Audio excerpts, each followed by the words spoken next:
And this year, for Matariki, I'm celebrating me. Eli, one of my favourite parts about Matariki is that we get to celebrate. What are you celebrating this Matariki?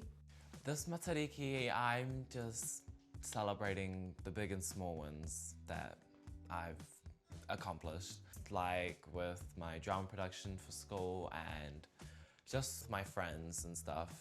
One of them just got out of hospital as well, and I just want to surround them with like the people and things that I know that they love, because like Matariki is not only just a new year, it's about people and who you surround yourself with.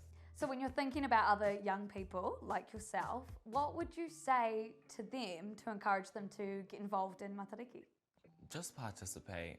Like, some people our age think that it's like cringe or something, but it's like you get to spend time with the people around you, and most of the time some people don't get to experience that. It's just a privilege that we have this in New Zealand, and it's just all about, you know, just being around people.